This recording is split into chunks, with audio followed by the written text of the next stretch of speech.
Hello tout le monde!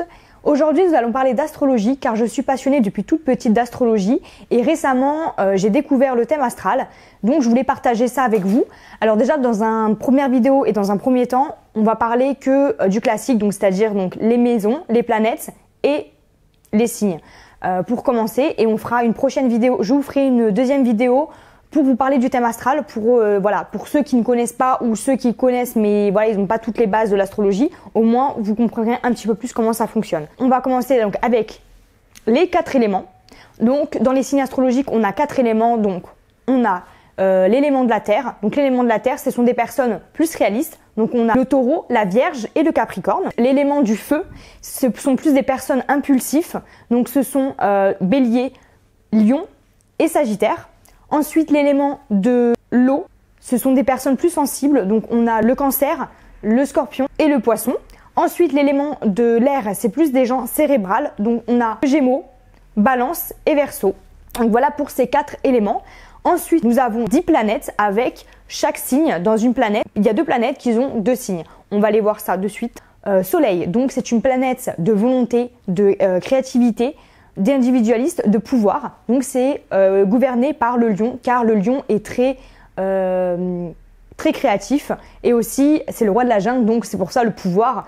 Donc la lune, c'est de la planète de l'émotion, de l'imagination, de l'humeur et la sensibilité, donc qui est gouvernée par le Cancer, parce que le Cancer est quelqu'un de très lunatique, d'où son humeur. Mars, c'est la planète de l'action, du dynamisme, de l'énergie, du courage. Donc c'est attribué au Bélier, parce qu'avec le Bélier, il faut que ça bouge, il faut que ça, voilà quoi. Il aime être tout le temps en mouvement et il est très courageux. Mercure, donc c'est la planète de la communication, de l'intellect.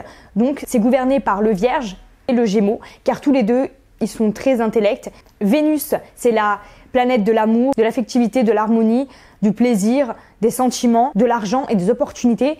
Et du coup c'est gouverné par le Taureau et la Balance. Balance parce qu'elle est amoureuse de l'amour, et le Taureau parce qu'il est très fleur bleue, et aussi il est très argent. Pluton, la planète de la pulsion, des fantasmes et de la transformation, donc qui correspond aux Scorpions, car les Scorpions sont très changeants, c'est-à-dire ils sont capables de changer radicalement de vie ou de personne. Jupiter, donc la planète de la chance, de l'optimisme, de l'opportunité, du capital, ça correspond au Sagittaire, parce que le Sagittaire est très optimiste, et aussi il sait saisir les opportunités qui lui sont attribuées. Saturne, la planète de la prudence, de la sagesse et de la responsabilité, qui correspond au Capricorne, parce que le Capricorne est très responsable dans ce qu'il fait, il est très droit, bosseur. Neptune, la planète de l'inspiration, de la spiritualité, du mystique, qui est gouvernée par le Poisson, parce que le Poisson est très spirituel, très mystique. Uranus, l'originalité, l'individualiste et l'intuition, qui est gouverné par le Verseau, parce que le Verseau est très original, très individualiste, mais aussi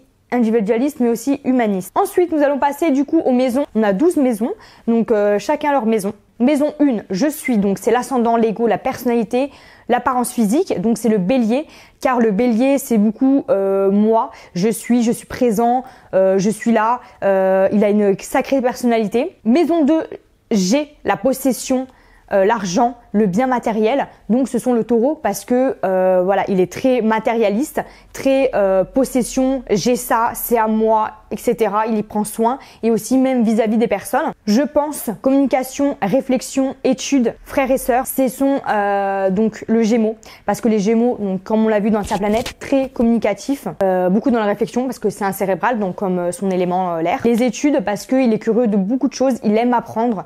Il s'intéresse à tous les domaines. Je sens, donc foyer, famille, et le passé, parce que alors c'est attribué au Cancer, parce que le Cancer est très famille, très foyer, très cocooning, et le passé parce qu'il est très nostalgique de tout ça. Il aime conserver ces choses-là. Maison 5, j'aime le plaisir, les enfants, l'amour, les passions, c'est attribué au Lion, parce que le Lion, il garde son âme d'enfant, il aime, quand il aime quelque chose, il a un grand cœur, quand il fait quelque chose, il est passionné. Maison 6, je sers la vie quotidienne, la santé, l'hygiène de vie, le service, c'est attribué du coup au Vierge, parce que le Vierge est très serviable, occupé par la santé. Pour lui, c'est très important, c'est primordial dans une vie. Maison 7, nous sommes la descendance, l'union, les autres, l'association, le mariage aussi. Du coup, ce sont les balances, parce que c'est vrai que les balances aiment toujours faire des choses avec les autres, aiment être associés, de faire des unions, parce que ils n'aiment pas la solitude et ils préfèrent faire les choses en groupe aussi, collectif un petit peu. Maison 8, nous avons les crises de transformation, la sexualité, les choses cachées, l'intérêt occulte. Ce sont le scorpion, parce que le scorpion, comme on l'a vu dans sa planète, il est très mystérieux, il ne se dévoile pas facilement. Maison 9, nous pensons philosophie, religion, études, spiritualité, le droit, le voyage, lointain, l'étranger. Ça correspond aux Sagittaires, parce que les Sagittaires, ils aiment apprendre des nouvelles cultures, ils aiment aussi apprendre à connaître des nouvelles personnes, ils ont une curiosité vis-à-vis de ça. C'est pour ça le voyage lointain, la religion, et ils sont très philosophie de la vie, voilà. Donc ça rejoint beaucoup avec ça. Maison 10, nous réalisons nos projets professionnels, vie publique. Ce sont le Capricorne, car le Capricorne, comme je vous l'ai dit, très droit, très carrière, très vie professionnelle, bosseur là-dessus. Et du coup, c'est très important pour lui dans sa vie. Maison 11, nous aimons le partage, la collectivité, l'amitié et l'espérance. Ce sont donc c'est le Verseau, parce que le Verseau est pour lui l'amitié est très importante dans sa vie. Collectivité parce que il est quand même humaniste, il aime faire les choses avec lui malgré qu'il soit individualiste. Maison 12, nous servons le moi intérieur, la spiritualité, les secrets, les épreuves, le sacrifice, les crises psychologiques. Ce sont le Poisson, parce que le Poisson, comme je vous l'ai dit, dans sa planète, il est très spirituel, mais aussi il cache beaucoup les choses, il ne dit pas tout, il a du mal à s'exprimer en fait, ce qu'il ressent. Donc c'est pour ça qu'il fait des crises psychologiques. Donc voilà pour les maisons. Donc on a fini pour aujourd'hui. Donc pour une prochaine vidéo, comme je vous l'ai dit, on fera le thème astral. Donc là, on a vu donc les maisons, les planètes et les éléments. Du coup, je vous dis à très bientôt pour une prochaine vidéo.